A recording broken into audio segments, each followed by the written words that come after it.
আসসালামু আলাইকুম বন্ধুরা। এবার আমি চলে এলাম বিদেশের কলার বাগান দেখতে এবং কলা খাবো এখান থেকে, ঠিক আছে? তো দেখেন বিদেশের কলার বাগানের কন্ডিশন কিরকম। এত গাছ আর এত কলা এখানে এখানে ক্যামেরার সামনে সবগুলা দেখাই না। তো অনেক ভিতরে অনেক কলা, নিচে একদম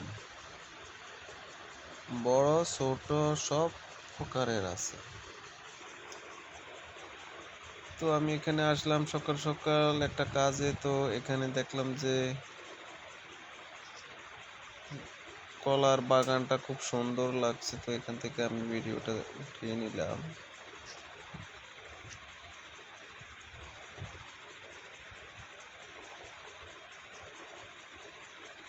খুবই সুন্দর। পুরোটা ঘুরে ঘুরে ভিতর থেকে যদি দেখানো যেত তাহলে আরো সুন্দর দেখা যেত। তবে এখানে সাপ থাকতে পারে, কলার বাগান তো এখানে সাপ অবশ্যই আছে। তা আমি ভয়ে যাইনি, আমি রোডের ভিতরে দিয়ে ক্যামেরা শুট করি, রুটে সামনে দিয়ে গেলাম আর কি।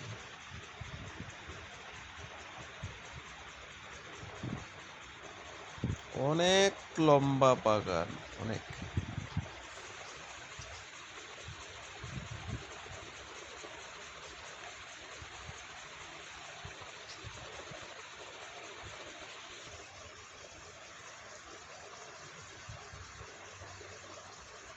অনেক কলা আছে।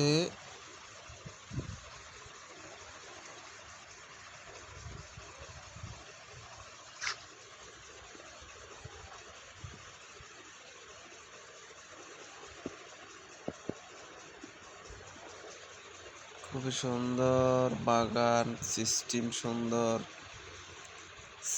সেন্টারে মাটি উঁচা করে দেওয়া আছে, পানির লাইন সিস্টেম করা আছে। তো পানির লাইন কোথায় আছে ওটাও দেখাবো একটু পরে, দেখবেন।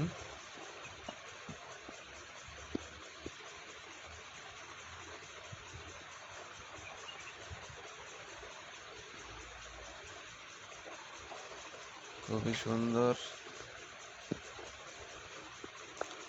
প্রাকৃতিক পরিবেশ। সকাল সকাল ওই যে সূর্যটা উঠতেছে দেখতেছেন, একদম ক্লিয়ার আবহাওয়া, একদম ক্লিয়ার। এখানে আসলে আরব দেশের আবহাওয়াটা একদম আনার মতো ক্লিয়ার। আমাদের ওই এশিয়ার আবহাওয়াগুলা কেমন কেমন গোলা গোলা। তো এই দেখেন এখানে মাটির নিচ থেকে পানিটা উঠতেছে। এই দেশে এইভাবেই পানি উঠায়, আর এই পানি এইভাবেই ব্যবহার করে গাছের মধ্যে। তবে এটা মিষ্টি পানি, কোনো কোনো জায়গায় লবণ পানি উঠে। ড্রেন করা আছে, ড্রেনের মধ্যে দিয়ে যায় সব কলা গাছের মধ্যে। তো এখানে একজন কর্মচারী রাখা আছে, জানি না কোন দেশের, কোথায় বাড়ি। উনি পুরোটা এখানে, আবার দেখলাম যে গরুর ফার্মও আছে, উনি দেখাশোনা করে। তবে বাগানের কাজ অনেক কষ্ট বিদেশে, যারা করে দেখি তো অনেক কষ্ট বাগানের কাম। তো কি করবে, এসেই যখন পড়েছে তাও তো করা লাগবে, মনে করেন। তাও তো কিছু টাকা পায়, সংসার চলে। তো বাগানের ভিতরে অনেক কাজ থাকে, কি করবে। বেশিরভাগই বুড়ো ময়মুরব্বীরা এই কাজগুলোই করে, ইয়াং ছেলেপেলেরা এগুলো করে না, তারা অন্যান্য কাজ করে।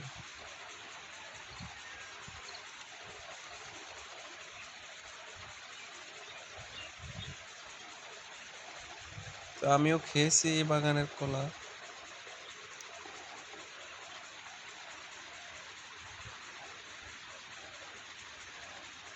সবগুলাই সর্বি কলা মনে হচ্ছে।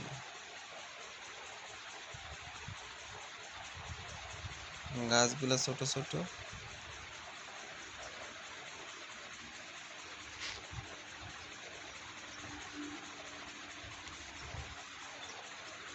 তো এখানে কলাকে বলা হয় মোস, আরবিতে মোস।